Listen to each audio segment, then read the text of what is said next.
News reports indicate that the Church of England is considering gender-neutral alternatives for God.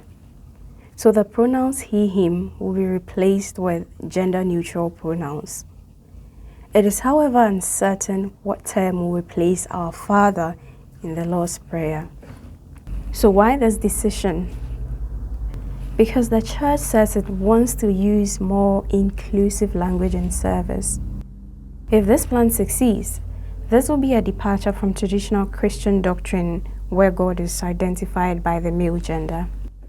This, of course, is heresy. Hear me out. It is true that God transcends the human concept of gender because God is spirit. As is stated in John chapter 4, verse 24, God is spirit, and those who worship him must worship in spirit and truth. The spirit is bodiless and therefore genderless. Yet, God has chosen to reveal himself to us in male terms and imagery. For instance, he is our Father in heaven, as is stated in Matthew chapter 6, verse 9. And then anytime God decided to manifest on earth, he did so as a male. Let's consider some examples. Genesis chapter 18, verse 1 to 3. The Lord appeared to Abraham near the great trees of Mamre while he was sitting at the entrance to his tent in the heat of the day. Abraham looked up and saw 3 men standing nearby. When he saw them, he hurried from the entrance of his tent to meet them and bowed low to the ground. He said, "If I have found favor in your eyes, my Lord, do not pass your servant by." So here we see pre-incarnate Jesus appearing before Abraham as a man together with 2 other men. Joshua chapter 5, verse 13 to 15. Now, when Joshua was near Jericho, he looked up and saw a man standing in front of him with a drawn sword in his hand. Joshua went up to him and asked, "Are you for us or for our enemies?" "Neither," he replied, "but as commander of the army of the Lord I have now come." Then Joshua fell face down to the ground in reverence and asked him, "What messages does my Lord have for his servant?"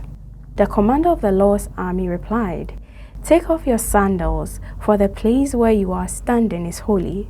And Joshua did so. So again, the Lord manifests as a man, and this is pre-incarnate Jesus. There are so many more examples of this, that is God appearing as man in the Old Testament.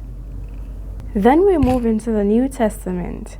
As our Savior, God was born as a male, that is Jesus Christ of Nazareth. So this is the gender that God has chosen to reveal himself to us. Is the Church of England trying to say it's smarter than God? Will the Church of England disrespect God in a bid to appease and affirm the transgender community?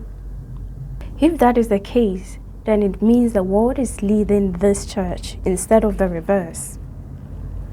Christians shouldn't be swayed by ungodly ideologies that pop up in the world. Romans chapter 12 verse 2 says, "Do not conform to the pattern of this world, but be transformed by the renewing of your mind. Then you will be able to test and approve what God's will is, his good, pleasing, and perfect will." The Church of England has been conforming to the world over the years, especially to LGBT ideologies. The Church needs to stop conforming to the world. The Church of England needs to stand firm. If you don't stand for something, you will fall for anything. Church of England, stand for God. Will you please man instead of God? Obey God rather than man. Stand firm. Do not conform to the world. You are on your way to apostasy, and you are leading many people astray. One day, the leadership of the church will answer to God for these things, for leading people astray. So they should think carefully before they endorse some of these things. This is what I believe. Tell me what you also think in the comment section below. Thank you for watching. Until I come your way again next time, stay blessed.